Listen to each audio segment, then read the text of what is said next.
السلام علیکم۔ آج کی کہانی ہے 3 بہن بھائی اور جادوئی رسی۔ ایک گاؤں میں 3 بہن بھائی رہا کرتے تھے، علی، فاطمہ اور حسن۔ علی سب سے بڑا تھا، فاطمہ درمیانی اور حسن سب سے چھوٹا۔ ان کے والدین دنیا سے جا چکے تھے اور سب ایک چھوٹے سے گھر میں رہا کرتے تھے۔ والدین نے مرتے وقت نصیحت کی تھی، ہمیشہ آپس میں محبت، اتفاق اور ایک دوسرے کی مدد کرنا، ورنہ دنیا تمہیں توڑ ڈالے گی۔ شروع میں تینوں بہن بھائی آپس میں بہت محبت سے رہتے تھے، لیکن وقت گزرنے کے ساتھ ساتھ علی اپنے آپ کو بڑا سمجھنے لگا اور فاطمہ اپنی ضد پر اڑنے لگی اور حسن شرارتی ہو گیا۔ وہ روز کسی نہ کسی بات پر جھگڑنے لگے۔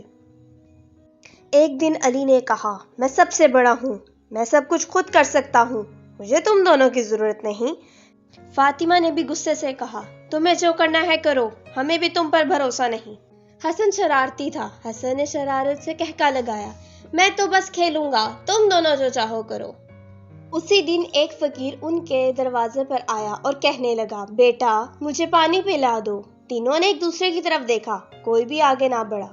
فقیر افسردہ ہو گیا اور کہنے لگا، تم تینوں جیسے رسی کے 3 ٹکڑے ہو جو الگ الگ ہو گئے ہو۔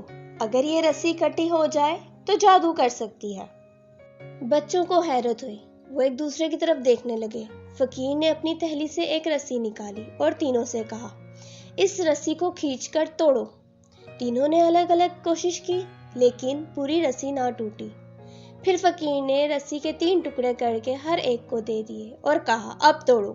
تینوں نے فوراً اپنے اپنے ٹکڑے توڑ دیے۔ فقیر مسکرایا اور بولا، دیکھا، جب تم اکٹھے ہو تو دنیا کی کوئی طاقت تمہیں نقصان نہیں پہنچا سکتی، لیکن جب الگ الگ ہو جاؤ گے تو تم کمزور ہو جاؤ گے۔ یہ بات تینوں بہن بھائیوں کے دل پہ لگی۔ انہوں نے آپس میں صلح کی، ایک دوسرے سے معافی مانگی اور پھر اتفاق سے اور محبت سے رہنے لگے۔ گاؤں والے کہتے ہیں کہ جب وہ تینوں مل کر کام کرتے ہیں تو جیسے معجزہ ہو جاتا ہے۔ ان کا گھر خوشحال ہو گیا، کھیت سرسبز ہو گئے اور سب بچے ان سے سبق سیکھنے لگے۔ تو بچوں، اس کہانی سے ہمیں کیا سبق ملتا ہے؟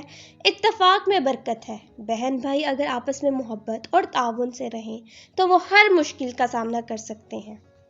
اگر آپ کو ہماری یہ کہانی اچھی لگی ہو تو ہمارے چینل کو لائک کریں، سبسکرائب کریں اور بیل آئیکن کے بٹن کو دبانا مت بھولیے گا۔